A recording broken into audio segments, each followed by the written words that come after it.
राम लक्ष्मण सदा करे राम जय जय राम मेरे राम मंगलहारी दीन दयाल विरल संहारी भरोनाथ में संकट हारी। बोलो श्री रामचंद्र भगवान की जय, हनुमान जी महाराज की जय, शिव पुराण की जय, शिव जी महाराज की जय। वो मैंने तुलसीदास की कथा सुनाई थी, वो मैंने वीडियो भेजा, देखा वो वही था। वो मेरे भाई ने भेजा था, मैंने कथा सुनाई, मैंने टीवी में देखी। अच्छा ग्रुप में भेजी आपने? ग्रुप में नहीं भेजी, ग्रुप में देखता नहीं है, ग्रुप में नहीं भेजी। मैं तो ग्रुप में इतनी लंबी कोई नहीं देखेगा, इतनी लंबी कोई भी नहीं देखेगा। फिर किसमें भेजा? नहीं ऐसे नाम से भेज दीजिए जिसको भेज। इतनी बड़ी कोई भी नहीं पड़ेगा ना, फिर सुनेगा थोड़ा स्किप कर देते हैं, ऐसे तो समझ में तो आएगी। मेरी जो लंबी होती है मैं हमेशा बाद में वो समझ में नहीं आएगी, फिर पूरी जैसे समझो ना उसके बाद अच्छी तरह आ जाती है। मुझे तो अच्छा लगता है, मैं तो पढ़ लेती हूँ। कोई कहानी हो कुछ।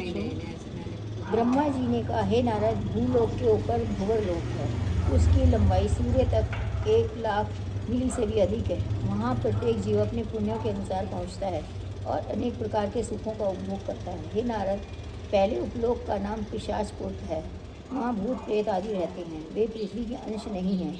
वे तीनों लोकों में भ्रमण कर सकते हैं तथा प्रसन्न होकर दूसरों को वरदान भी दे सकते हैं। उन्हें कभी किसी प्रकार का कोई दुख नहीं होता। जो लोग अपने कर्मवश उस लोक में जाकर भूत प्रेत होते हैं, उनका वृत्तांत मैं तुमसे कहता हूँ, सुनो। किसी की संगति अथवा अधीनता के कारण कुछ सामग्री एकत्रित कर किसी मनोरथ की प्राप्ति के हेतु किसी देवता की विधि रहित होकर जो पूजा करते हैं, वे मृत्यु के उपरांत पिशाचपुर में जाकर भूत प्रेत का शरीर प्राप्त करते हैं। हे नारद, पिशाचपुर के ऊपर गुह्य लोक है। वहाँ के निवासी भगवान सदाशिव के भक्त हैं। वे अपने कुल देवताओं का पूजन करते हैं तथा उन्हीं की आज्ञा अनुसार आचरण करते हैं। वे श्रेष्ठ मार्ग द्वारा धन संचय करते हैं तथा सभी लोगों के साथ स्नेह का व्यवहार रखते हैं। गुह्यक लोक के राजा मणिग्रीव अपनी गुणों सहित भगवान सदाशिव का पूजन करते हैं और उनके ध्यान में लीन रहते हैं। हे नारद, गुह्यक लोक के ऊपर तीसरा गंधर्व लोक है। उसमें चारण तथा गंधर्वों का निवास है। वे लोग गान विद्या में अत्यंत चतुर हैं। वहाँ किसी को कोई दुख नहीं होता। गंधर्वों के राजा विश्वावसु अपनी संपूर्ण प्रजा सहित भगवान सदाशिव के मंत्र का जप करते हैं और उनकी स्तुति करते हुए यह कहते हैं, हे भगवान सदाशिव, आप तीनों लोकों के स्वामी, आदि अंत से परे और परम ब्रह्म हैं। ब्रह्मा तथा विष्णु आदि सभी देवता एवं ऋषि मुनि आपकी सेवा किया करते हैं। हे नारद, गंधर्व लोक के ऊपर चौथा विद्याधर लोक है। वहाँ विद्याधर निवास करते हैं, जो संपूर्ण विद्याओं के जानकार हैं। जो लोग शास्त्र के अनुसार योग्य व्यक्तियों को विद्यादान करते हैं अथवा श्रेष्ठ द्रव्य द्वारा विद्यार्थी को शिक्षा दिलाते हैं, वे मृत्यु के उपरांत विद्याधर लोक को प्राप्त होते हैं। वे पंचाक्षर मंत्र का जाप करते हुए उत्तम स्तोत्र का पाठ करते हैं तथा इस प्रकार प्रार्थना करते हैं, हे गिरजापति, आप संपूर्ण सृष्टि के उत्पन्नकर्ता, सबके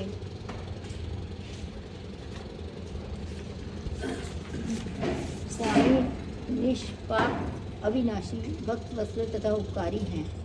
आप हमारे ऊपर भी अपना अनुग्रह करें। हे नारद, विद्याधर लोक के ऊपर पांचवा लोक सिद्ध लोक है। जो लोग भगवान सदाशिव का दृढ़तापूर्वक पूजन करते हैं तथा अपने धर्म के पालन में स्थित रहते हैं, वे उस लोक में निवास पाते हैं। वहाँ से सिद्ध जन भगवान सदाशिव का मंत्र जपते हुए इस प्रकार प्रार्थना करते हैं, हे प्रभु, आपका स्वरूप परमहंसों जैसा तथा वेश भूत प्रेतों जैसा है, परंतु भक्त की प्रत्येक मनोकामना को पूर्ण करते हैं। हे दयालु, आप हमारे ऊपर अपनी विशेष कृपा सदैव बनाए रहें। हे नारद, सिद्ध लोक के ऊपर छठा अप्सरा लोक है। वहाँ रंभा आदि 60 सहस्त्र अप्सराएँ निवास करती हैं। वे नृत्य गायन में अत्यंत प्रवीण हैं। वे अप्सराएँ इंद्र की सदैव सहायता किया करती हैं, क्योंकि योगियों तथा तपस्वियों के तप में विघ्न डालने के लिए इंद्र उनका उपयोग करते हैं। जो स्त्रियां संसार में धर्मपूर्वक अपने पातिव्रत धर्म की रक्षा करती हैं, वे इस लोक में पहुंचकर सुखपूर्वक बहुत समय तक भोग विलास का आनंद उठाती हैं। हे नारद, अप्सरा लोक के ऊपर सातवां राहु लोक है। वहाँ सिंघी का नामक एक राक्षस का पुत्र राहु निवास करता है।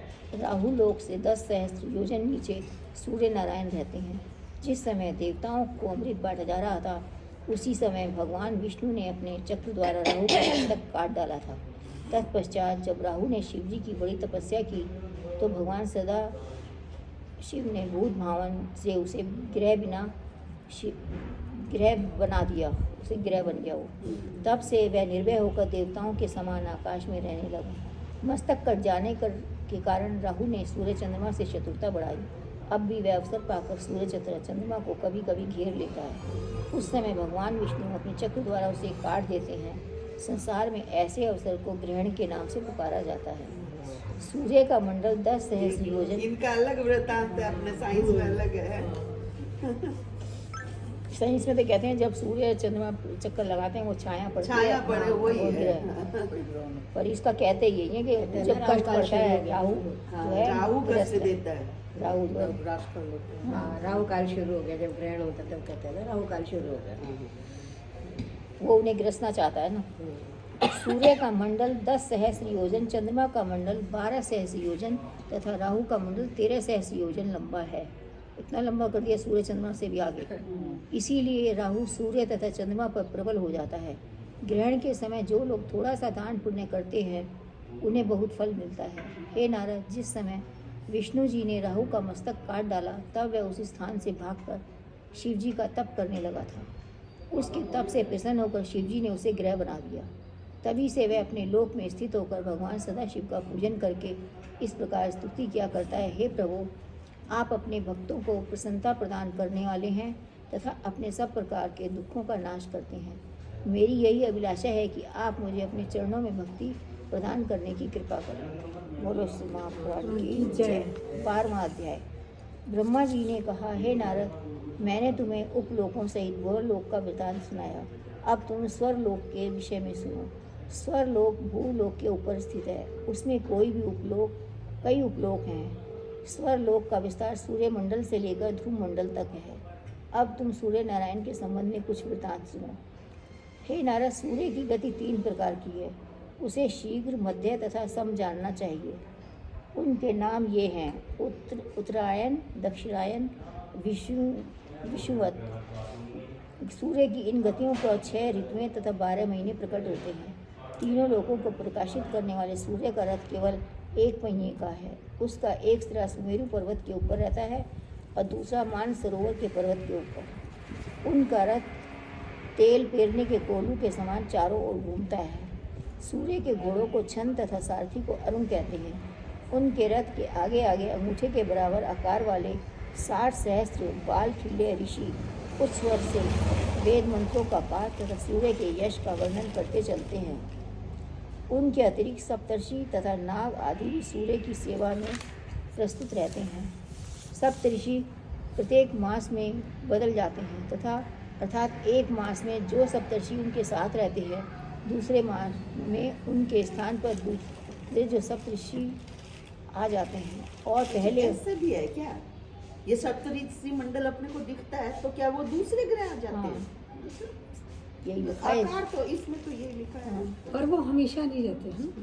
हाँ, उनकी गति बदलती रहती है। हाँ, और पहले वाले हट जाते हैं। वो पहले हट के दूसरे बारी एक हटता एक आता है। सूर्य के रथ का विस्तार 9 सहस्त्र योजन है। वह 1 लाख योजन ऊंचा है। इस प्रकार सूर्य संपूर्ण सृष्टि को प्रकाश तथा आनंद प्राप्त करते हैं। हे नारद, सूर्य ने ऐसा उच्च पद भगवान सदाशिव का तप करके प्राप्त किया है। वह कथा संक्षेप में इस प्रकार है। मेरे पुत्र मरीचि के द्वारा कश्यप का जन्म हुआ। जब कश्यप ने गृहस्थ आश्रम को स्वीकार कर लिया तब दक्ष प्रजापति ने अपने 13 कन्याओं का विवाह उनके साथ कर दिया। उन 13 कन्याओं में से जिस कन्या का नाम अदिति था उसने 12 पुत्रों को जन्म दिया। चलो। हे नारद, सूर्य ने ऐसा उच्च पद भगवान सदाशिव का जप करके प्राप्त किया है। वह कथा संक्षेप में इस प्रकार है। मेरे पुत्र मारीचि द्वारा कश्यप का जन्म हुआ। तब कश्यप ने गृहस्थ आश्रम को स्वीकार किया। दक्ष प्रजापति ने अपनी 13 कन्याओं का विवाह उसके साथ कर दिया। उन 13 कन्याओं में से जिस कन्या का नाम अदिति था उसने 12 पुत्रों को जन्म दिया। उन 12 पुत्रों में से एक सूर्य है। इस प्रकार सूर्य का जन्म कश्यप द्वारा अदिति के गर्भ से हुआ। हे नारद, सूर्य ने शिव जी का उग्र तप किया। तदुपरांत शिव जी ने उन्हें दर्शन दिए। सूर्य ने भगवान शंकर के मनोहारी रूप को देखकर दंडवत प्रणाम किया। फिर प्रार्थना करते हुए यह कहा, हे प्रभु, आप घट घट व्यापी अंतर्यामी, अप्रेमय, महिमा संपन्न, पुरातन पुरुष, दुखहारी, भक्त वत्सल तथा आदि अंत से हीन है। मेरे धन्य भाग है जो आपने मुझे दर्शन दिए। इससे अधिक सौभाग्य की और क्या बात हो सकती है। मेरी यही कामना है कि मैं हर समय आपकी सेवा किया करूं। हे नारद, इतना कहकर जब सूर्य चुप हो गए तब शिवजी ने अत्यंत प्रसन्न होकर उन्हें बिना मांगे ही वर देते हुए यह कहा, हे सूर्य, तुम परम तेजस्वी तथा प्रकाशमान होकर सब जीवों के कर्मों के साक्षी रहोगे और अपने भक्तों को इस प्रकार के आनंद प्राप्त करते रहोगे। तुम्हारी सेवा करने वालों के रोग दूर हो जाया करेंगे। इस प्रकार सूर्य को वरदान देने के उपरांत भगवान सदाशिव अंतर्ध्यान हो गए। तब सूर्य प्रसन्न होकर अपने लोक में लौट आए।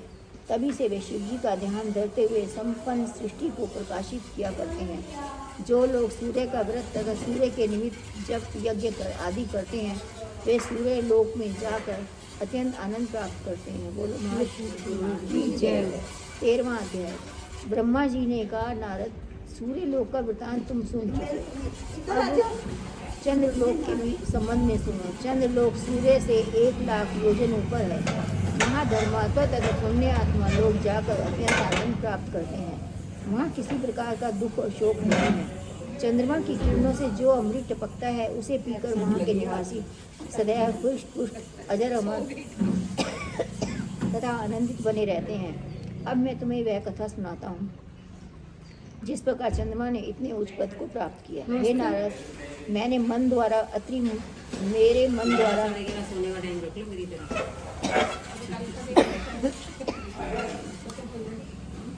हे नारद, मेरे मन द्वारा अत्रि मुनि की उत्पत्ति हुई थी। मेरे परम तेजस्वी, बुद्धिमान, शीलवान तथा बुद्धिमान है, विद्वान है। उन्होंने कर्दम मुनि की पुत्री अनसुईया के साथ विवाह कर दिया।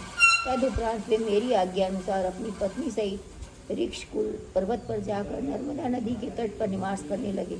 वहाँ उन्होंने श्वास रोककर 100 वर्षों तक कठिन तपस्या की।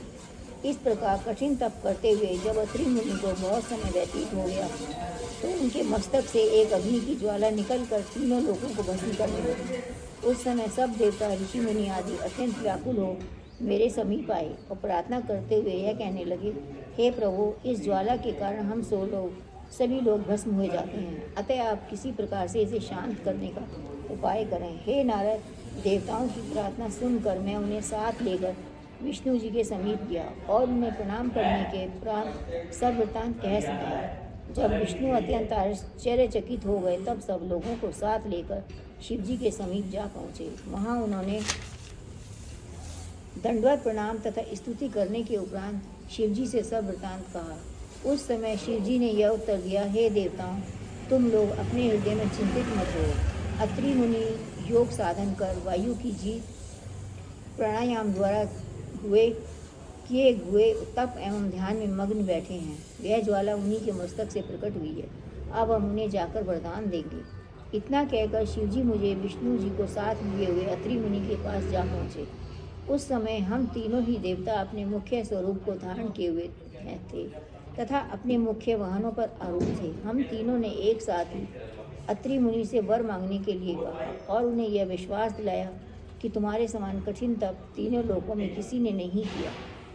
उन लोगों के मुख से यह वचन सुनकर अत्रि मुनि ने दंडवत प्रणाम करने के पश्चात प्रार्थना की।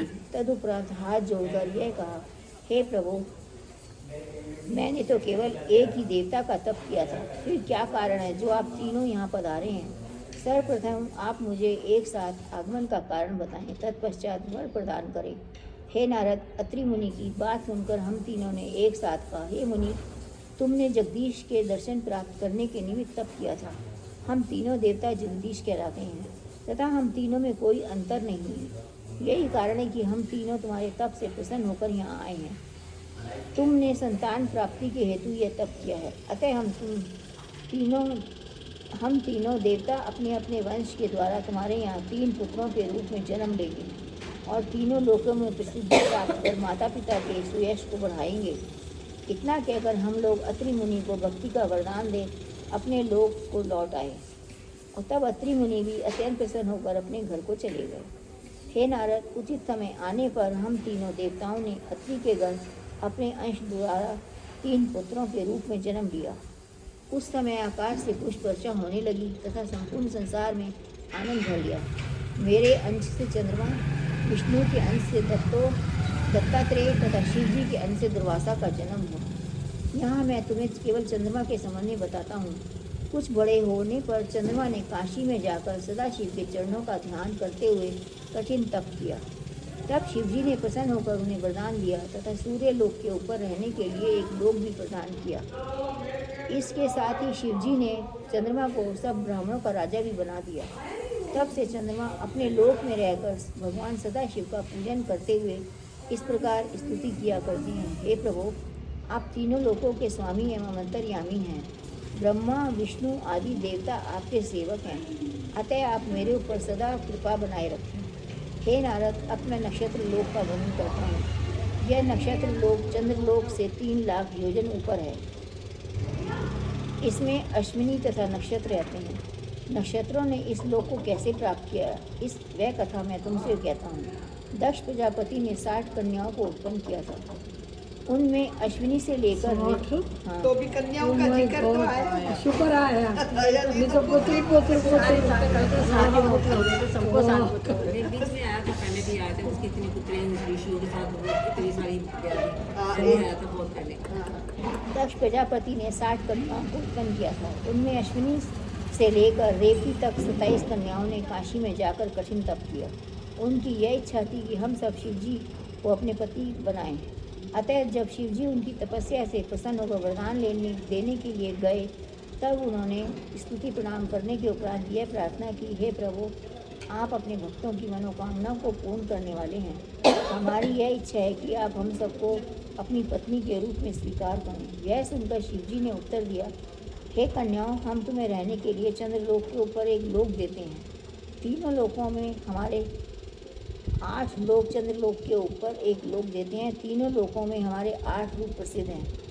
उन्हें एक चंद्रमा का भी है। अतः हम तुम्हें वरदान देते हैं, चंद्रमा तुम्हारे पति होंगे। अब तुम अपने लोक में स्थित होकर चंद्रमा के साथ सुखपूर्वक व्यवहार करो। पुरुषों के समान तप करने के कारण तुम्हारा नाम पुरुषों के समान प्रसिद्ध होगा। हे नारद, इतना कहकर जब शिवजी अंतर्ध्यान हो गए, तब वे सब कन्याएं लौटकर दक्ष प्रजापति के पास जा पहुंची। उस समय दक्ष ने शिवजी के वरदान का वृतांत जानकर उनका विवाह चंद्रमा के साथ कर दिया। तब उन्होंने 12 राशियों के रूप में चंद्रमा को अत्यंत आनंद प्रदान किया। वे सब नक्षत्र लोक में रहती हुई भगवान सदाशिव का पूजन करती हैं तथा इस प्रकार प्रार्थना किया करती हैं, हे प्रभु, आप सब देवताओं में श्रेष्ठ, संपूर्ण संसार के स्वामी हैं। आपके नाम चंद्रचूड़, मृड, धूर्जटी, तारक, शूलपाणी, त्रिपुरारी, शंभु, गिरजेश, वामदेव, असितकंठ, सनातन, कामारी, त्र्यंबक, ब्रह्म, परमात्मा आदि प्रसिद्ध हैं। आप हमारे ऊपर ऐसा अनुग्रह कीजिए कि हम सदैव निष्पाप रहे। बोलो महाशिव प्राण की जय। 14वां अध्याय। ब्रह्मा जी ने कहा, हे नारद, नक्षत्र लोक में 2 लाख योजन ऊपर शुक्र लोक है। शुक्र एक साथ ही सूर्य के आगे तथा पीछे चलते हैं। उनका आगे पीछे चलना सूर्य की गति पर निर्भर करता है।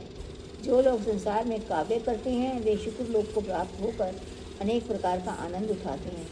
हे नारद, शुक्र का जन्म हमारे पुत्र भृगु द्वारा हुआ था। उन्होंने काशी जी में जाकर शिवजी का कठिन तप किया। बहुत समय व्यतीत हो जाने पर जब उन्हें वर प्राप्त नहीं हुआ, तब वे एक पाँव से खड़े होकर पूरक व्यायाम द्वारा अपने श्वास को ऊपर खींच योग मार्ग से शिवजी के ध्यान में स्थित हो गए।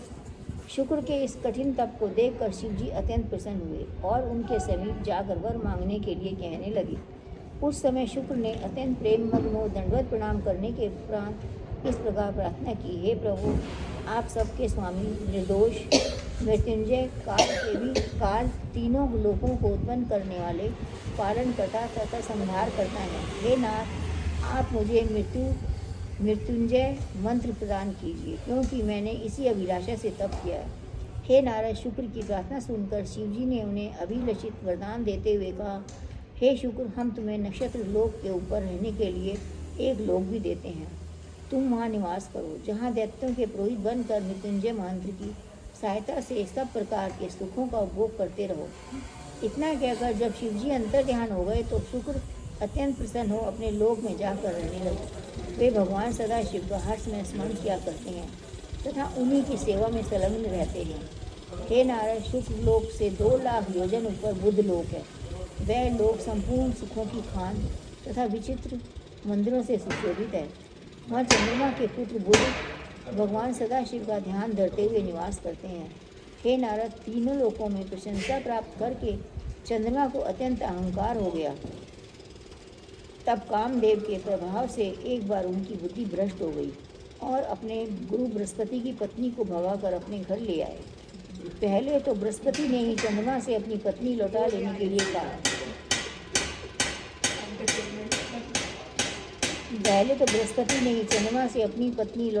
के लिए कहा। परंतु जब चंद्रमा ने उसकी बात नहीं सुनी तब वे भगवान सदाशिव की शरण में गए। उस समय बृहस्पति का पक्ष लेकर शिवजी चंद्रमा से लड़ने के लिए आए और चंद्रमा का पक्ष लेकर सभी देवता दैत्य युद्ध करने को तैयार हो गए। उस समय दोनों पक्षों में घोर युद्ध हुआ। तब शिवजी ने चंद्रमा को मारने के लिए अपना त्रिशूल उठाया। उस समय मैंने तथा विष्णु ने चंद्रमा को बहुत समझाया। निदान हम लोग बृहस्पति की पत्नी तारा को चंद्रमा के घर से निकालकर शिवजी की शरण में ले आए। तब शिवजी ने बृहस्पति को उनकी पत्नी सौंपते हुए अपना क्रोध शांत किया।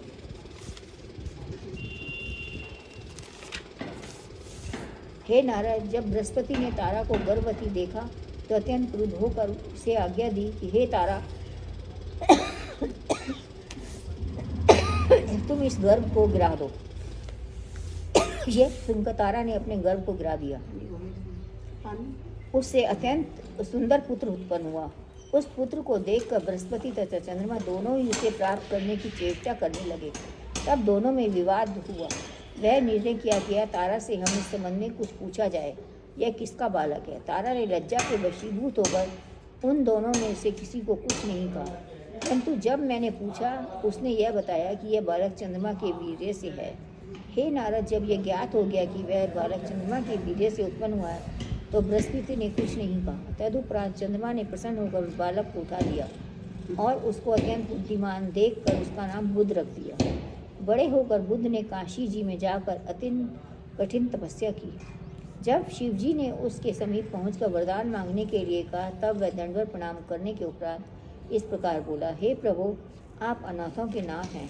आपने कृपा करके मुझे अपना दर्शन दिया। इससे बढ़कर और क्या बात हो सकती है। आप जो चाहें वह वर मुझे देने की कृपा करें। यह सुनकर शिवजी ने अत्यंत प्रसन्न हो बुद्ध को ग्रह का पद देते हुए रहने के लिए एक लोक प्रदान किया। सबको लोक दे देते हैं। उस समय सभी देवता वहां जाकर बुद्ध की प्रशंसा करने लगे। तभी सूर्य तथा चंद्रमा ने बुद्ध को 2 राशियों में उसके उपरांत जब शिवजी अंतर्ध्यान हो गए तब बुद्ध अपने लोक में आकर सुखपूर्वक निवास करने लगे। हे नारद, बुद्ध लोक के 2 लाख योजन ऊपर भौम लोक है। वहाँ 3 पक्ष तक एक राशि पर रहने वाले मंगल स्थित हैं। उनकी कथा इस प्रकार है। जिस समय सती ने दक्ष के यज्ञ में जाकर अपना शरीर त्यागा तथा शिवजी दक्ष का यज्ञ विध्वंस करने के उपरांत सती के वियोग में व्याकुल हो सब वस्तुओं से मुक्त मोड़ श्वास चढ़ा कठिन तप करने के लिए प्रवृत्त हुए। उसके कुछ समय पश्चात तप की समाप्ति पर उनके मस्तक से एक पसीने की बूंद पृथ्वी पर गिर पड़ी। उस बूंद द्वारा उस बालक का जन्म हुआ जिसका रंग कुंदरू फल के समान था। उस समय पृथ्वी स्त्री का रूप धारण कर उस बालक के समीप स्तनपान कराने लगी। तब शिवजी ने प्रसन्न होकर पृथ्वी से यह कहा, हे पृथ्वी, यह बालक हमारे पसीने की बूंद से उत्पन्न हुआ है, परंतु तुमने इसे अपना दूध पिलाया है, अतः यह बालक हम तुम्ही को दिए देते हैं। शिवजी के मुख से यह वचन सुनकर पृथ्वी अत्यंत प्रसन्न हुई तथा उस बालक का पालन पोषण करने लगी। हे नारद, भौम ने भी काशी जी में जाकर शिवजी का अत्यंत कठिन तप किया। तदुपरांत जब शिवजी उसे वरदान देने के लिए पहुँचे उस समय उसने दंडवत प्रणाम करते हुए यह प्रार्थना की, हे प्रभु, आपके चरित्रों का पार किसी ने नहीं पाया है। यह सुनकर शिवजी ने प्रसन्न होकर कहा, हे भौम, अब हम तुम्हें तीसरा ग्रह नियुक्त करते हैं। तुम्हारा स्थान बुद्ध लोक के ऊपर होगा। तुम वहाँ सदैव प्रसन्न रहकर प्रसन्नता प्राप्त करोगे। इतना कहकर जब शिवजी अंतर्ध्यान हुए तब भौम अपने लोक में रहकर महान भगवान सदाशिव के चरणों का ध्यान करते हुए दिन रात उन्हीं के पूजन में संलग्न रहे हुए। हे नारद, भौम लोक में 2 लाख योजन ऊपर बृहस्पति लोक है। वहाँ के निवासी सदैव आनंदित रहते हैं। बृहस्पति ने जिस प्रकार उस पद को प्राप्त किया वह कथा इस प्रकार है। हमारे पुत्र अंगिरस द्वारा बृहस्पति का जन्म हुआ। उन्होंने काशी में जाकर शिवजी की कठिन तपस्या की। तब शिवजी ने उन्हें प्रसन्न होकर यह वर दिया, हे बृहस्पति, हम तुम्हें समस्त देवताओं का गुरु एवं ग्रह नियुक्त करते हैं। आज से तुम देव पुरोहित एवं आचार्य के नाम से प्रसिद्ध हो गए। इतना कहकर जब शिवजी अंतर्ध्यान हो गए तब बृहस्पति अपने लोक में आकर देवताओं के गुरु बनकर सुखपूर्वक निवास करने लगे। हे नारद, बृहस्पति लोक के 2 लाख योजन ऊपर शनिश्चर लोक है। वहाँ सूर्य के पुत्र शनिश्चर सुखपूर्वक निवास करते हैं तथा भगवान शिव सदा शिव की स्तुति करते हुए यह कहते हैं, हे प्रभु, आप परम गति को देने वाले, दीन दयालु, भक्त वत्सल तथा संपूर्ण सृष्टि के स्वामी हैं। इस प्रकार शनिश्चर शिवजी का स्मरण एवं कीर्तन करते हुए सदैव आनंदित बने रहते हैं। वह एक राशि पर 2.5 वर्ष तक रहते हैं, क्योंकि उनकी गति अत्यंत मंद है। उनकी दृष्टि जिस पर पड़ जाती है उसे बड़ा दुख मिलता है।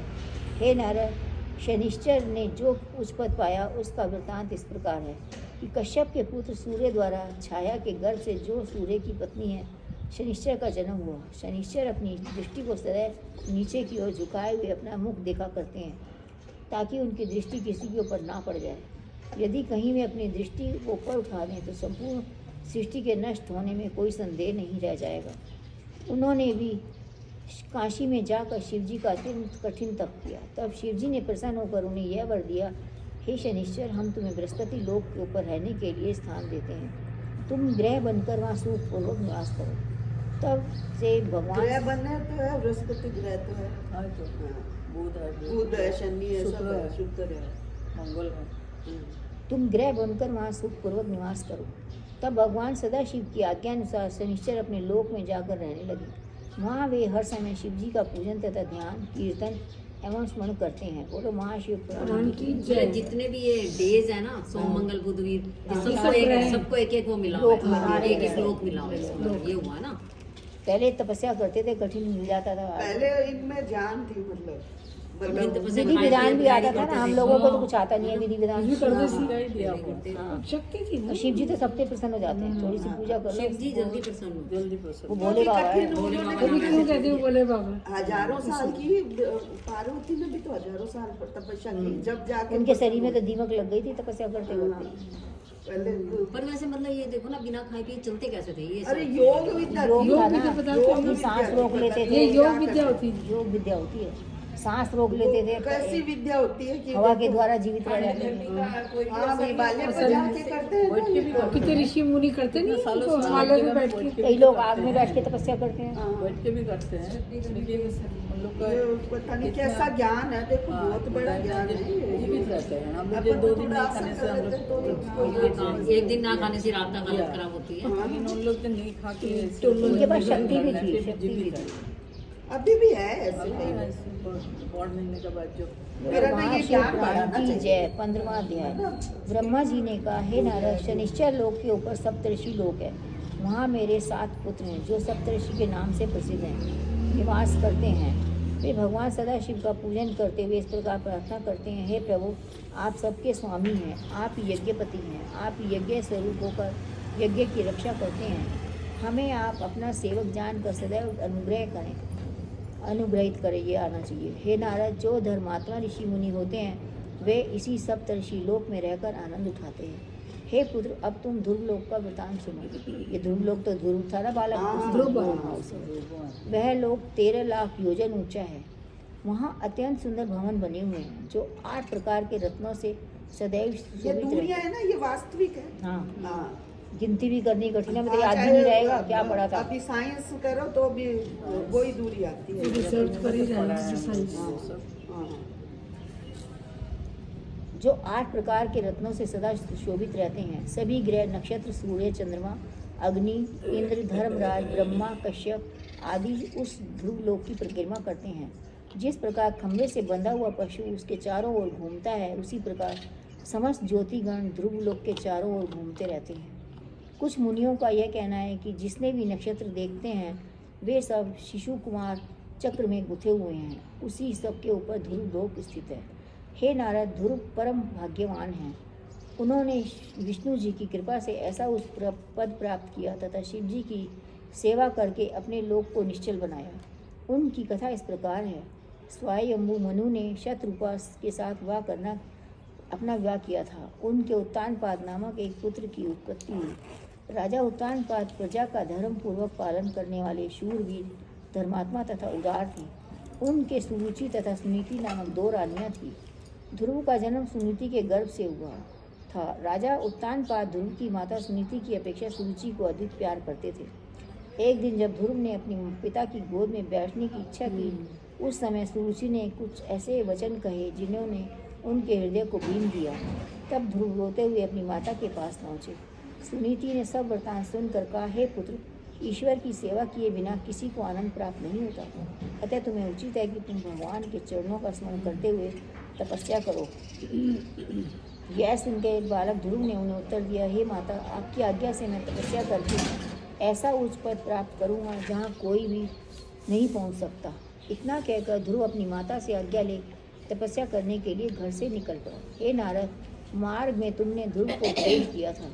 तदुपरांत उन्होंने मधुवन में जाकर 10 सहस्त्र वर्षों तक घोर तपस्या की। उस समय देवताओं ने यह प्रार्थना की, हे प्रभु, ध्रुव की तपस्या से तीनों लोग जले जा रहे हैं, अतः आप उसे शीघ्र वरदान देने की कृपा करें। यह सुनकर विष्णु जी ध्रुव के समीप जा पहुँचे तथा उनकी स्तुति प्रार्थना सुनकर इस प्रकार बोले, हे ध्रुव, तुम्हारी समस्त मनोकामनाएं पूर्ण होंगी। अब तुम काशी में जाकर शिव जी को प्रसन्न करने के हेतु शिव जी की तपस्या करके उनसे यह वरदान मांगो कि हमें विष्णु जी ने जो वर दिया है वह अचल हो जाए। शिव जी के वर प्राप्त करने के उपरांत तुम 36 सहस्त्र वर्षों तक राज्य करोगे, फिर ऋषि लोक से ऊपर लोक प्राप्त करोगे। हे नारद, इतना कहकर विष्णु जी ध्रुव को अपने गरुड़ पर बिठा काशी में जा पहुँचे। वहाँ से स्वयं तो कर्णिका में स्नान करके भगवान विश्वनाथ का पूजन करने के उपरांत अपने लोक को चले गए और ध्रुव इंद्रियों को वश में करके शिव जी का कठिन तप करने लगे। जब उनकी तपस्या से प्रसन्न होकर शिव जी ने दर्शन दिया तथा वर मांगने को कहा, उस समय ध्रुव ने दंडवत प्रणाम करने के उपरांत यह प्रार्थना की, हे प्रभु, आप मुझे अपना सेवक जानकर यह कृपा कीजिए कि विष्णु जी ने मुझे वर दिया है वह अचल हो जाए। यह सुनकर शिव जी एवं अस्तु कहकर अंतर ध्यान हो गए। इस प्रकार वर मांगने के उपरांत ध्रुव अपने माता पिता के पास लौट आए। उस समय भगवान उत्तानपाद ने ध्रुव का अत्यंत आदर सत्कार किया और उनकी माता को भी बहुत प्रसन्नता हुई। तदुपरांत राजा उत्तानपाद ध्रुव को राज सिंहासन पर बिठाकर स्वयं तपस्या करने हेतु वन में चले गए। हे नारद, ध्रुव ने 36 सहस्त्र वर्षों तक पृथ्वी पर आनंद पूर्वक राज्य किया। तदुपरांत वे अपने पुत्र को राज्य सौंप कर वन में तपस्या करने चले गए। वहाँ अंत समय में विष्णु जी की आज्ञा अनुसार विष्णु जी के गण उन्हें विमान में बिठाकर ध्रुव लोक में पहुँचे। वहाँ ध्रुव लोक सप्तऋषि से ऊपर है। ध्रुव इस प्रकार स्तुति करते हैं, हे प्रभु, आप सबके स्वामी हैं, अतः आप मेरे ऊपर अपनी कृपा बनाए रखें। बोलो महाशिव की जय।